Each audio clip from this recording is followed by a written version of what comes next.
인권, 평화, 미래를 위한 역사행동 민족문제연구소가 만드는 역사 전문 팟캐스트 내일을 여는 역사 시즌3 네 시작하겠습니다.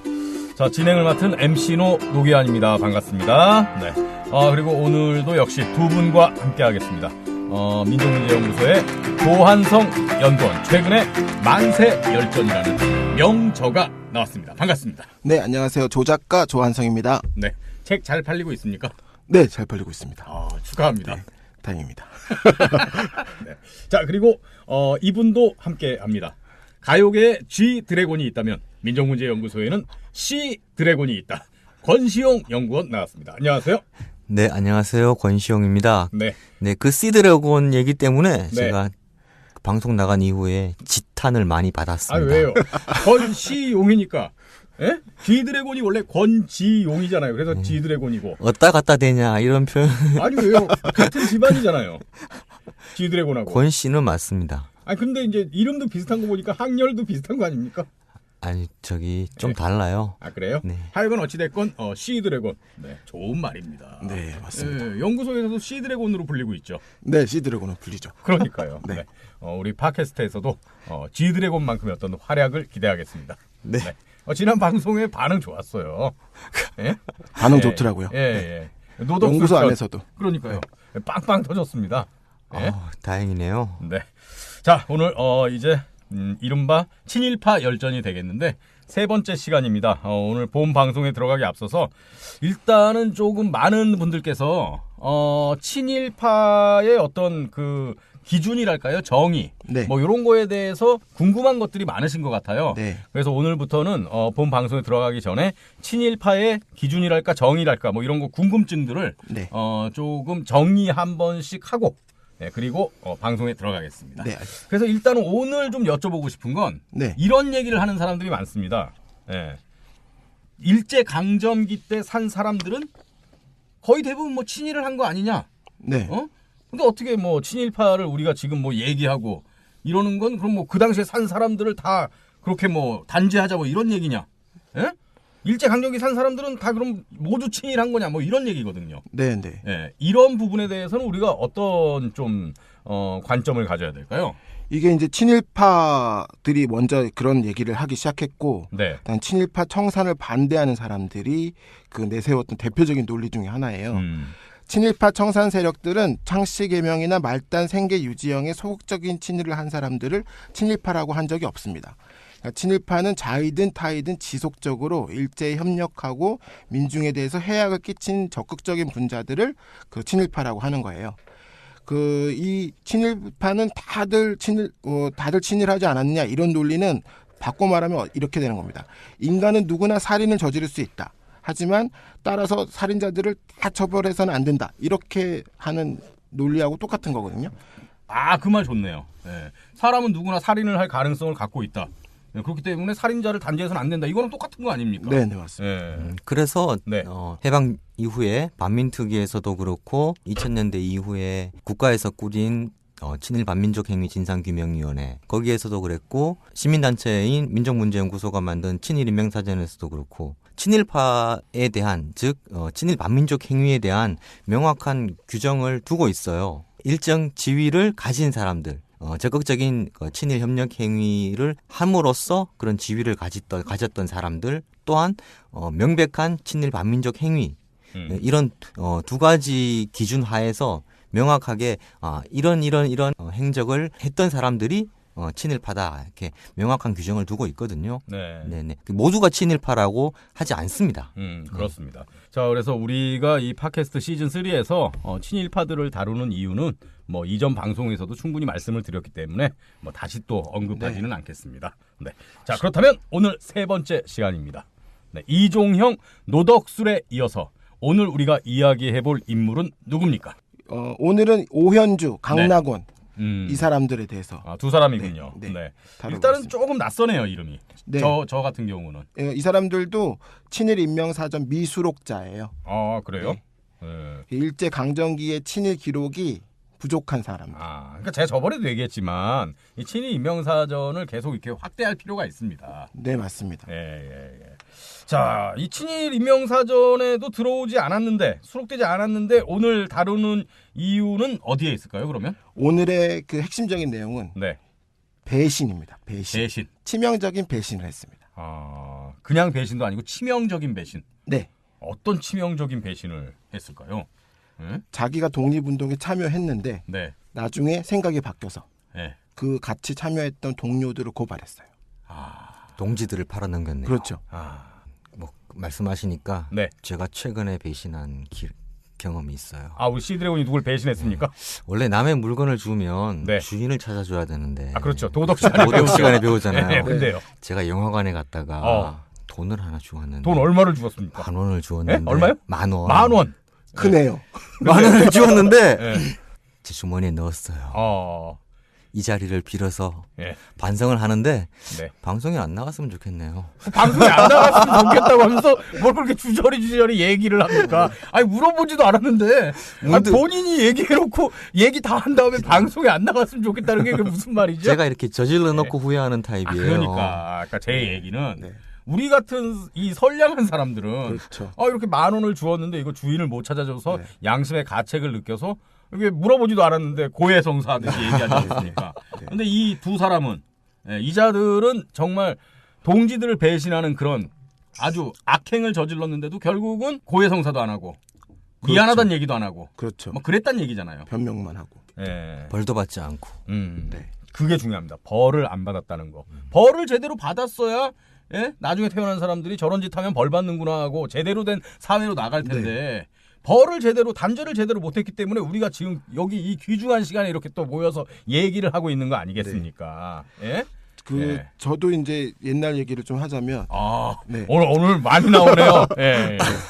예전에 이제 과 활동하고 학생 운동 조금씩 학생 운동. 하고 예. 다 그랬잖아요. 예. 근데 그랬을 때 친하게 지내던 후배들이 이제 졸업하는 시점이 됐어요. 근데 경찰서에 다 불었어요? 아니 그게 아니고 그 후배들하고 이제 우연히 이제 이렇게 자리를 해가지고 그때 제가 했던 얘기가 있어요. 후배들한테 우리 사회에 나가더라도 자기 자신은 속이지 말고 살자. 배신하지는 말고 살자. 우리가 처음 생각했던 것들을 그런 얘기를 한 적이 있거든요. 좋은 말 했네요. 제가 선배로서. 얘기했기 때문에 저는 이걸 계속 기억을 해요. 그러니까요. 네. 왜냐하면 이 얘기를 하면서 제가 좀 스스로 다짐한 거거든요. 사실은. 후배들한테 한 얘기긴 하지만 이 얘기를 하면서 나도 그렇게 살아야 되겠다. 배신하지 않고 살았으면 좋겠다. 그런 자기 성찰과 다짐이 있었기 때문에 그렇기 때문에 지금 이제 민족문제연구소에서 이런 훌륭한 활동을 하는 거 아니겠습니까? 예? 네, 그렇게 생각해 주시면. 제 고백하고는 너무 품격이 다르네요. 네. 그래서 그 10,000원 어떻게 했습니까? 다 썼어요? 잘 썼죠. 네. 자, 알겠습니다. 자, 그러면 오늘의 인물 오현주와 강낙원. 일단 이 두 사람이 세트로 묶여 있는데 뭐 특수 관계인가요? 두 사람이? 부부 사이예요. 두 사람이. 부부. 네, 부부군요. 사이. 오현주, 강낙원. 일단 오현주 어떤 인간입니까? 오현주는 군산 출신이거든요. 언니가 있는데 오형관. 그다음 오빠가 한 명 있는데 오긍선이라는 사람입니다. 오긍선이라는 인물은 친일 인명사전에도 올라가 있는 인물이죠. 오빠가 친일 인명사전에 올라가 있군요. 네, 이 사람 의학 박사 의사예요. 그 지금 이제 연세대 세브란스 병원의 전신인 그 세브란스 의학 전문학교가 있거든요. 네. 그 세브란스 의학 전문학교의 교수, 교장을 지냈던 인물인데 각종 친일 협력 행위로서 특히 전쟁 협력한 행위가 많아서 친일 인명사전에 올라가 있습니다. 네. 몇 년생입니까, 오현주? 1892년에 태어났고요. 네. 이 1904년부터 이제 신식 교육을 받아요. 신식 교육을 받았고 1908년에 정신여학교에 입학을 해서 10년도에 이제 그 정신여학교를 졸업했고요. 1892년생인데 이렇게 신식 교육 받기가 쉽지 않았을 텐데. 쉽지 않죠. 네. 이 집안이 기독교 집안이었고 그다음에 장로를 할 정도로 좀 이게 중견 그런 집안이었기 때문에 이런 게 가능했던 거고요. 역시 그 신식 교육 받을 수 있었던 건 개신교회의 영향이다. 그렇죠. 네. 근데 이제 정신여학교를 같이 입학한 사람들이 유명한 사람들이 많아요. 네. 김마리아, 유각경 뭐 이런 유명한 지식인들. 김마리아 선생은 뭐 진짜 대표적인 네네네. 여성 독립운동가잖아요. 네네. 유각경은 나중에 친일을 하죠. 친일을 하지만 여성 뭐 교육 교육을 또 했던 사람 중에 한 명이고요. 예. 이런 사람들하고 같이 정신여학교를 다녔고 댕겼습니까? 네, 댕겼습니다.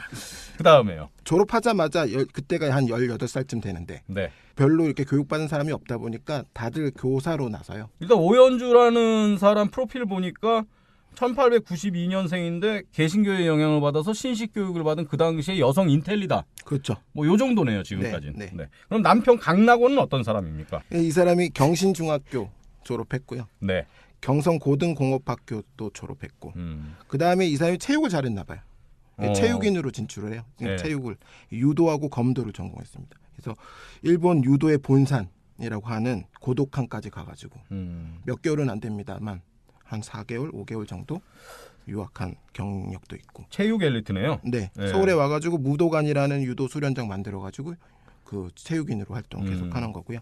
1930년에 그 동아일보사 창간한 그 10주년 기념해가지고 각 방면에 그 공로자들을 표창을 했는데 그 중에 체육계 공로자로 꼽힌 사람이에요. 네. 1915년 24살 때 이제 오연주와 강낙원이 결혼을 한 건데, 자 그러면은 이제 오연주와 강낙원의 간략한 프로필에 대해서 알아봤고, 네. 이제 두 사람이 결혼까지 했습니다.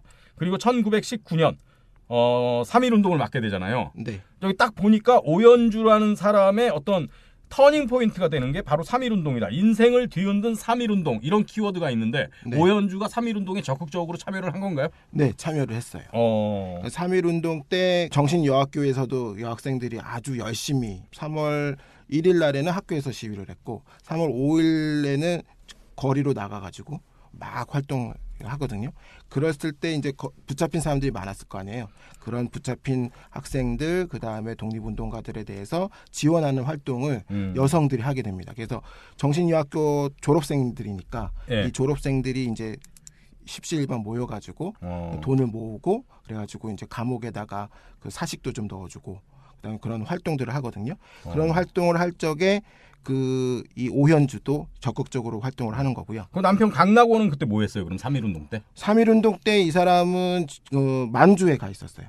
아, 1919년에? 네. 1918년에 상해로 간다고 해가지고 가가지고 9개월 동안 체류를 하고 돌아오게 됩니다. 그때 이게 자기가 집을 떠날 때는 문제가 이제 반민특위에 걸려가지고 막 문제가 됐을 때 자기가 변명하기는 강낙원이 변명하기는 네. 나는 독립운동을 하러 뭐냐면 상해도 갔다가 저 만주도 갔다가 그 다음에 블라디보스토크까지 갔다. 뭐 이런 식으로 확인된 사실입니까 이거? 자기 주장이죠.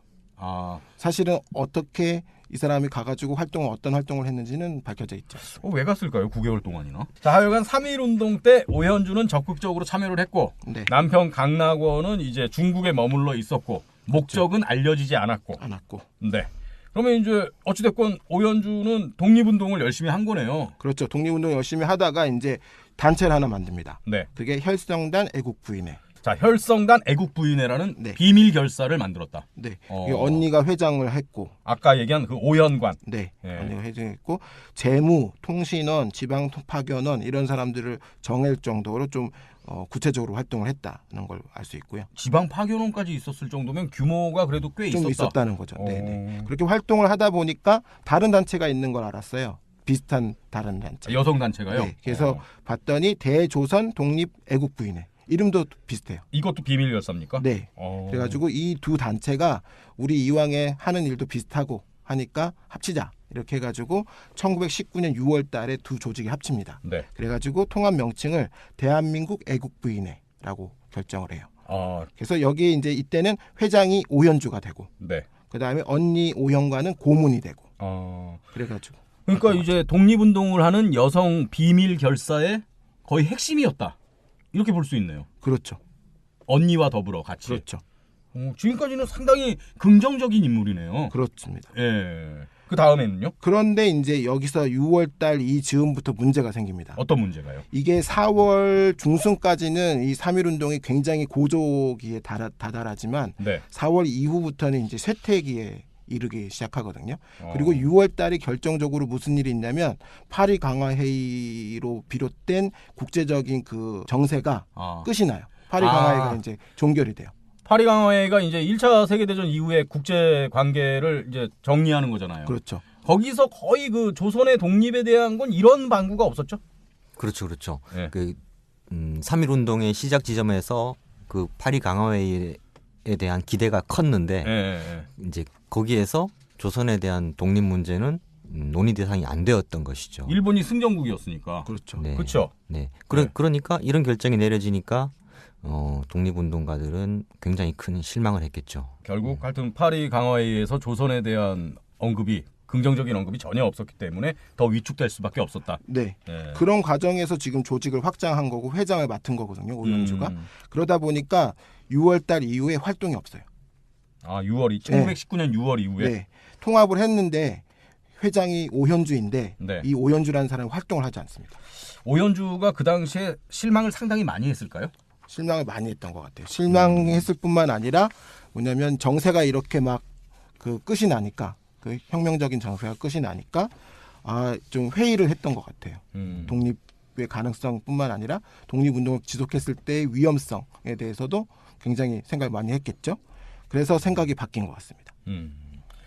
그런 즈음에 정말 걸출한 인물이 이제 감옥에서 나오게 되는 거죠. 그렇죠. 김마리아가 나왔습니다. 김마리아 같은 경우에는 228 독립선언 때 그 일본에서 거기에 참여해가지고 그 활동했던 분이거든요. 독립운동을 하다가 검거돼가지고 체포돼서 이제 그 형무소에 들어갔었는데 이제 다행히 큰 형을 받지 않고 추록을 하게 된 거예요. 그래서 추록하자마자 대한민국 애국부인회라는 게 있다는 거를 이제 아시는 거죠. 주변 그 친구들이 다 활동을 하고 있으니까. 그래서 16명이 모여요. 그래가지고 지금 활동이 거의 정지되어 있는 대한애국부인회를 새롭게 만들자. 그래서 재결성을 합니다. 네.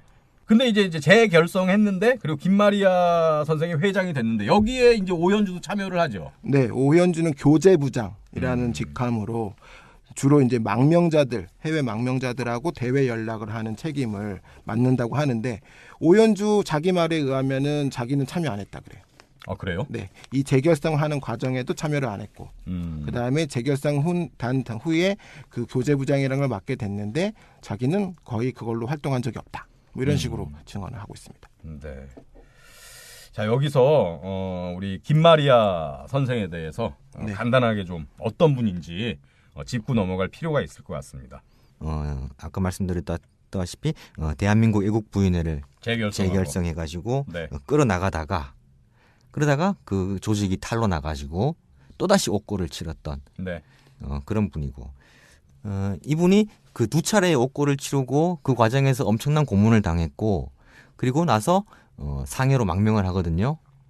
밀항을 해서 그 선교사들이 도움을 주고 또 대한민국 임시정부 조직에서도 그 지원을 해가지고 상해로 밀항을 했고요.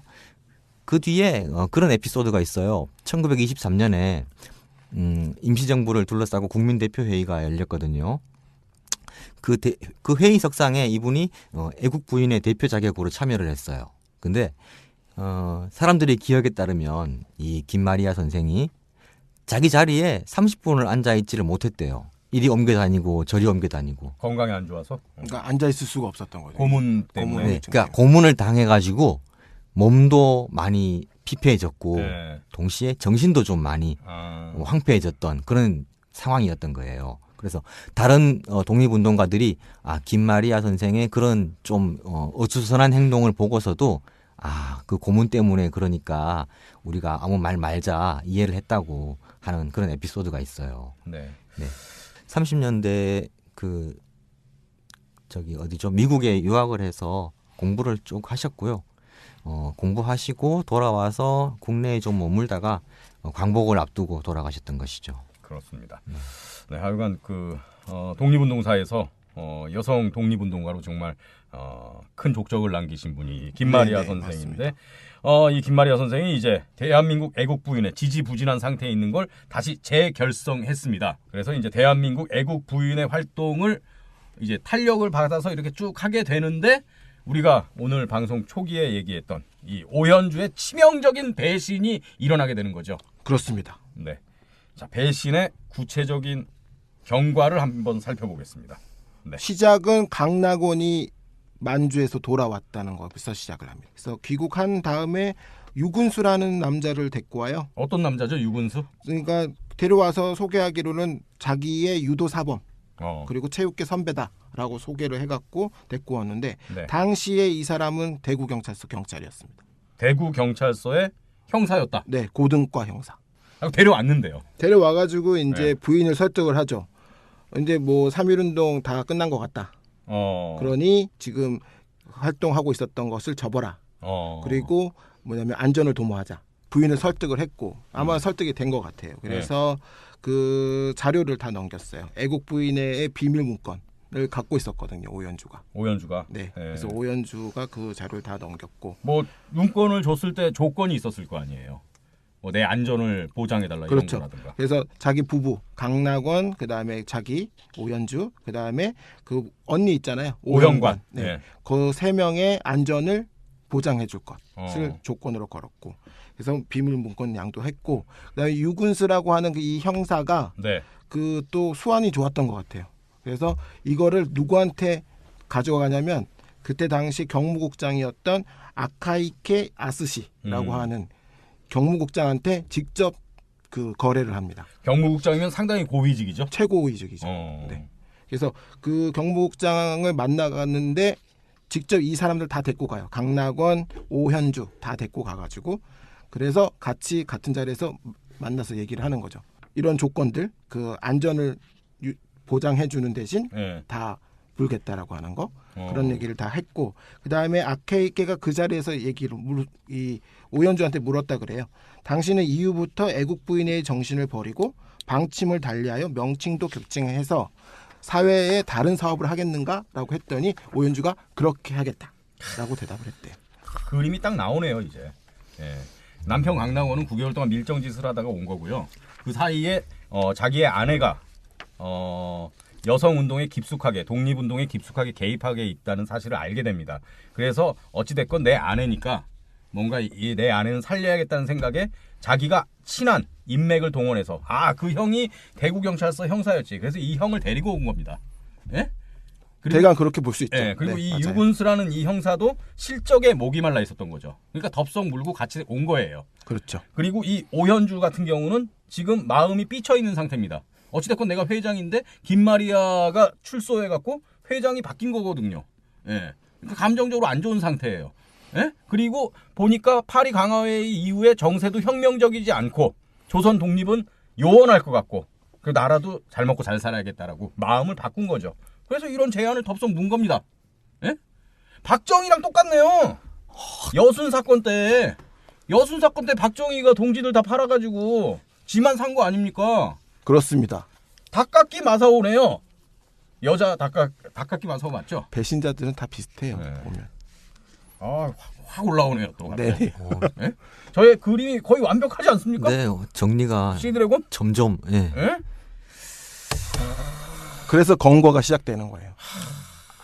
1919년에 이제 애국 부인의 구성원에 대한 일제 건거가 시작되는 거죠. 네. 그래가지고 대구로 다 끌려갑니다.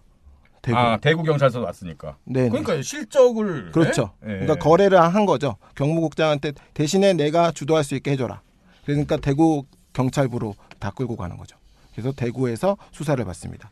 그래서 회장 김마리아를 비롯해서 전국 애국 부인의 회원 70명이 다 체포가 돼요. 거의 뭐 괴멸됐네요. 네, 맞습니다. 거기에 정신여학교 교사 11명이 포함이 돼 있고 그다음에 반수 이상이 세브란스 병원이나 동대문 부인병원의 간호사들입니다. 간호사들 또 뭐 전문 그런 행정직에 있는 분들 그런 분들이 다 끌려가고 여기 안에 또 대한민국 청년외고단이라는 단체 관련 유관 단체가 있었어요. 어떤 단체죠? 그러니까 상해 임시정부하고 이렇게 서로 연락을 하고 있던 그런 단체였는데 국내의 그런 상황을 상해 임시정부에 알리고 그다음에 국내에서 독립운동 자금을 모집하고 그것을 임시정부에 전달하고 그다음에 국내에서 각종 인쇄물들을 만들어서 이렇게 반포하고 독립을 위한 그런 여론 조성 이런 목적하에서 활동했었던 그런 단체였죠. 이 단체도 이 애국 부인회가 탄로나니까 거기에 엮여가지고 그 실체가 드러났던 그런 일이 있었군요. 한 10명 정도가 체포됐다고 그래요. 같이. 진짜 악질적인 배신이었네요. 네.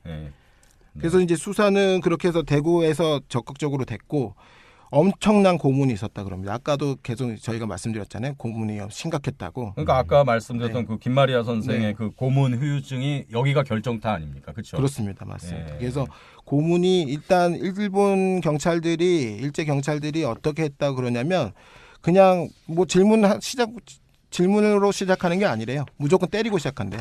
엄청나게 많은 구타를 일단 하고 난 다음에 정신이 좀 모호해진 상태에서 진술을 받기 시작하거든요. 그런 과정인데 김마리아 선생도 엄청나게 맞아서 코와 그 귀에 화농 증상, 그러니까 고름이 드는 예. 거죠. 그 상처 때문에 거기가 제대로 아물지 못하고 치료도 제대로 안 해주니까 그 증상으로 거의 평생 동안 이런 고통을 받으셨고요.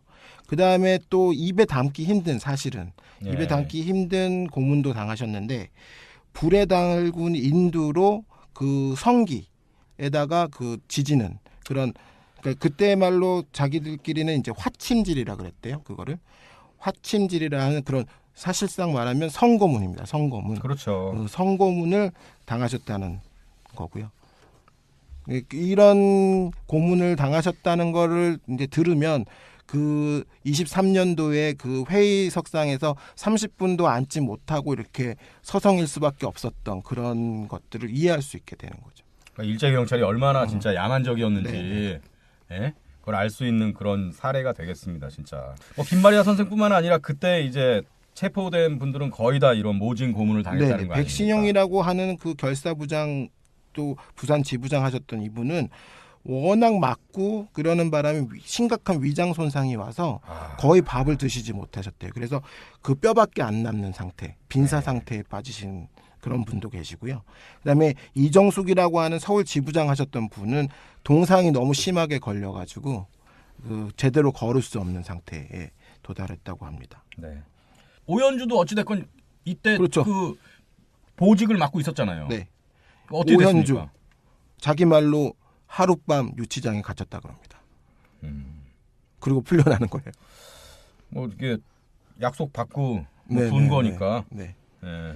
그리고 강나고는 일주일 조사받고 풀려나고, 그다음에 오형관은 그 2, 3일 정도 조사받고 풀려났다 그럽니다. 예. 언니. 네. 자, 일단 뭐 처벌을 안 받았고 네. 안전 보장이 됐어요. 네. 네. 뭐 또 받은 게 있습니까? 배신의 대가로 네. 기밀비 3,000원을 받았다는 소문이 파다하게 퍼졌습니다. 세간에. 3,000원. 네. 3,000원이면 어느 정도죠? 지금 한 3억쯤 되는 걸로 보시면 되죠. 동지들 팔아서 완전 팔자 오셨네요. 그렇죠. 그래서 네. 이 3,000원이 사실은 어떻게 나오는 숫자냐면요. 네. 그 22년도에 그 이사를 하는데 이 사람들이 원소동이라고 하는 곳으로 이사를 하는데 그러니까 오연주 강낙원 부부가 부부가 1922년에 집을 옮기는데 옛집이 이사하기 전 집이 1,200원이었대요. 그걸 팔아서 4,200원짜리 집을 산 거예요. 4억 2천짜리를 산 거네요, 그러니까. 그렇죠. 근데 4,200원짜리 샀는데 옛날 집이 1,200원이니까. 그렇죠. 3,000원이네요? 딱 떨어지죠. 네. 이 돈이 어디서 났겠느냐. 이건 거죠. 그러니까 동지 팔아갖고 집 옮겨서 호의호식했다는 얘기네요. 그렇죠. 진짜 욕하면 안 되죠. 우리 저 팟캐스트는. 욕하고 싶죠. 네. 네. 그 이후의 행적은 어떻게 됩니까, 그러면? 이렇게 이후의 이사 행적은, 가서 그냥 잘 먹고 네. 잘 살았다. 잘 살았습니다. 네. 남편은 휘문고등학교하고 휘문고등보통학교, 그다음에 연희전문학교에서 체육교사로 잘 중류의 생활을 하면서. 네, 이 사람은 해방 이후에도 체육계 이제 원로 대접을 받았던 모양이에요. 오연주는요? 오연주는 이제 가정 주부였잖아요. 예. 계속 이제 자식들 건사 잘 하면서 뭐 대외 활동 같은 건 안 하고요. 대외 활동은 이제 교회 활동만 했는데 안동 교회에서 집사, 권사 이런 직책을 맡아가지고 활동을 했다 그래요. 강낙원 남편은 뭐 체육계뿐만이 아니라 뭐 좀 정치 활동도 하고 그랬네요. 네, 해방 후에 한민당 창당 발기인에 들어갔고요. 48년도에는 극우 청년단체의 통합체인 그 대한청년단 최고위원까지 올라갔대요. 밀정 확실합니다. 100%입니다. 해방 이후에 극우 단체에서 활동하잖아요. 이거 100%입니다. 100%. 예?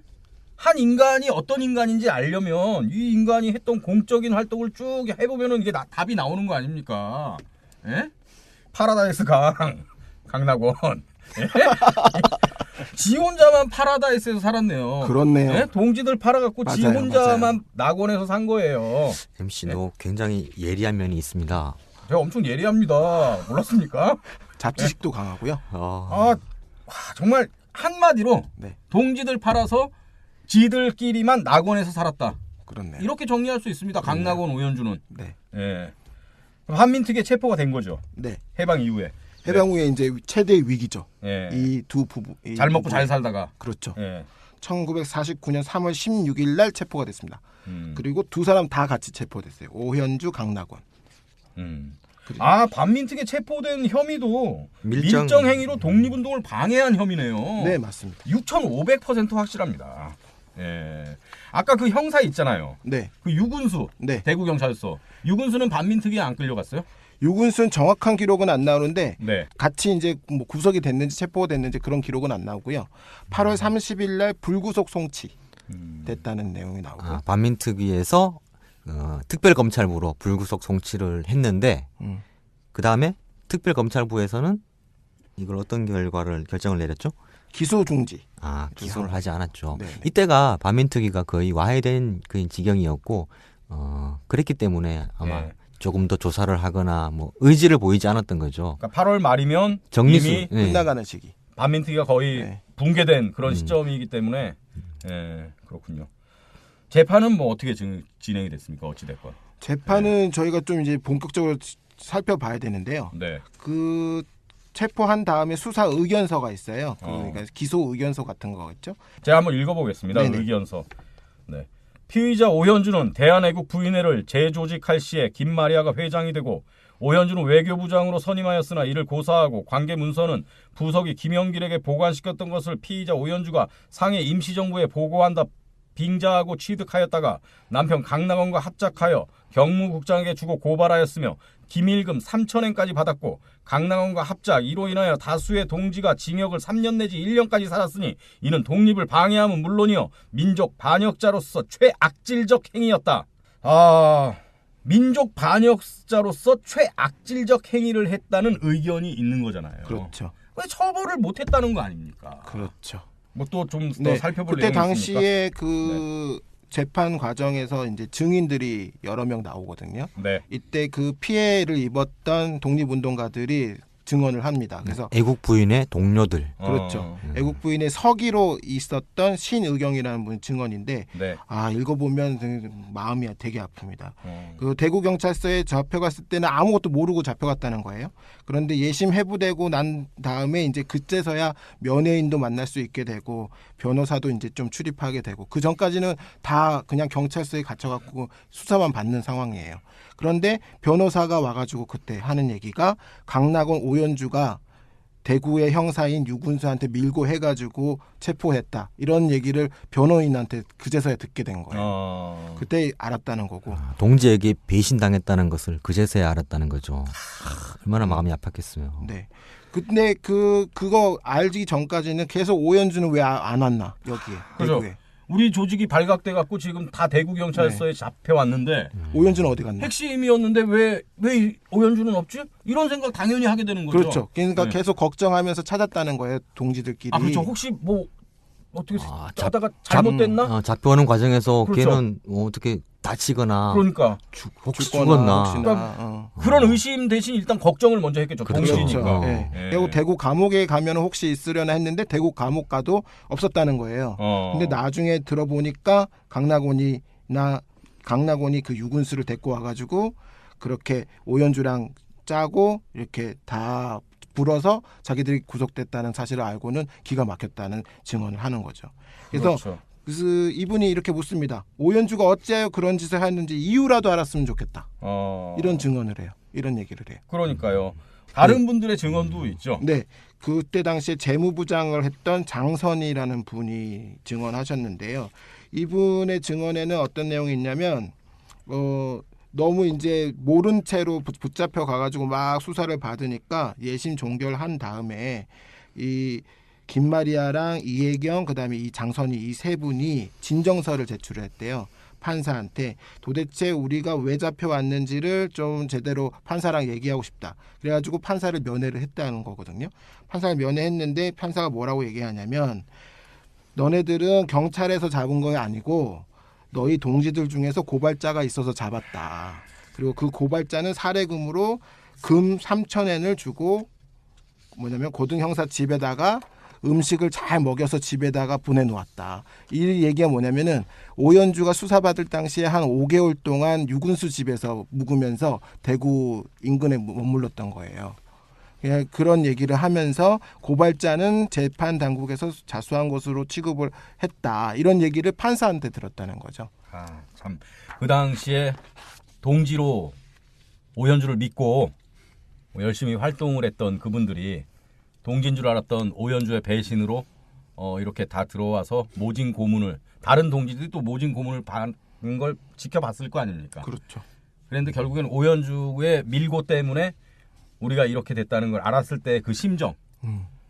그거는 뭐 어떤 독립운동이라는 거창한 가치 이전에 한 인간이 갖고 있는 인간성 자체에 대한 어떤 불신이잖아요. 그게 무너지는 거고. 네. 참 마음이 아픕니다. 네. 자, 하여간 이런 악질적인 행위를 저지른 오현주가 조서상으로 봤을 때 네. 변명을 하죠. 그렇습니다. 반민특위 조서에서 반민특위 조서에서 변명을 합니다. 네, 오연주가 당신이 평소에 신앙할 인물이 누구냐라고 물으니까 네. 해괴하게도 김마리아라고 얘기해요. 네. 여기서 신앙할 인물이 그러니까 뭐 믿을 만한 인물 이런 걸 얘기하는 건가요? 네, 평소에 믿고 뭐냐면은 네. 따르는 인물 뭐 이 정도 되겠죠? 이건 너무 진짜 가증스럽네요. 네, 그렇죠. 아니 지가 밀고 해갖고 김마리아 선생이 1944년에 순국한 거 아닙니까? 네. 모진 고문을 그리고 차마 입에 담기 힘든 그런 진짜 천인 공노할 모진 고문을 당해서 돌아가신 거잖아요. 네. 근데 반민특위에 끌려갖고 네가 믿고 따를 만한 인물이 누군지 얘기해봐라 했더니 김마리아라고 얘기했다고요? 네. 정말. 그리고 이제 그 왜 어떻게 해서 그 일본 경찰들이 알게 됐냐라고 질문을 했더니 이 사람이 뭐라고 대답하냐면 다 남편한테 밀어요. 유군수 강나곤이가 대한애국부인회에서 한 활동을 불라고 얘기하라고 했다는 거죠.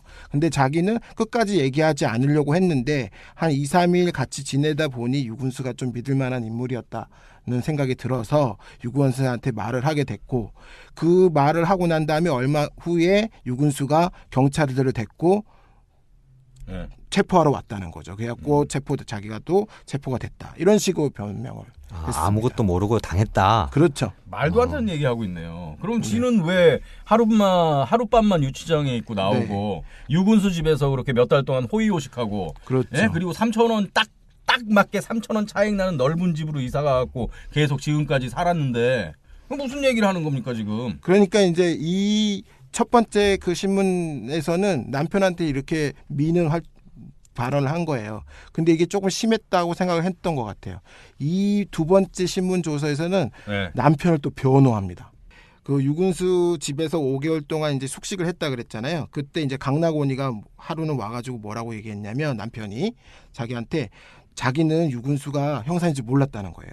몰랐는데 여기 와서 보니까 다 경찰이었다는 거죠. 이제서야 알게 됐으니까 이제 다 문제가 이 일이 큰일 났다.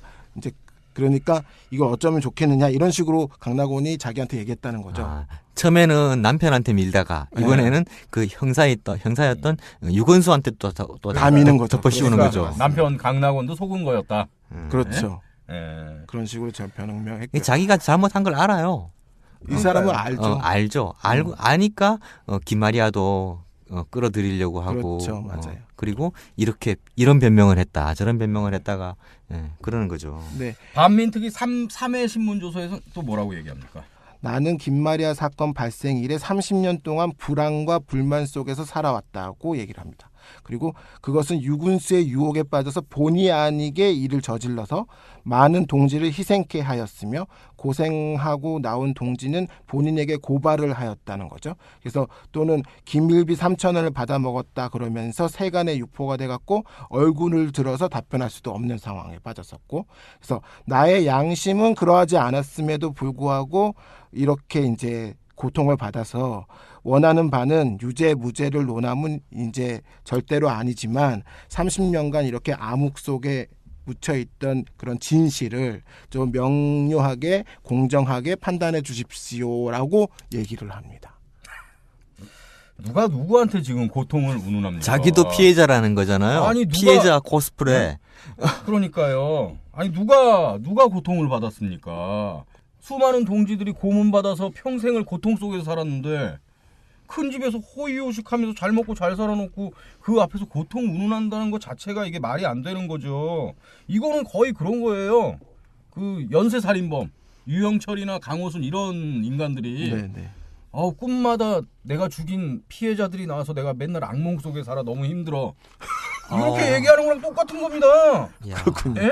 정확하네요. 아 진짜 기가 막힌 변. 예? 막 분노가 치밀어 오르네요 진짜. 네. 이게 처벌을 했었어야 됩니다. 근데 반민특위가 이때 거의 와야 된 단계였죠. 그렇죠. 그러면서 풀려납니까? 네.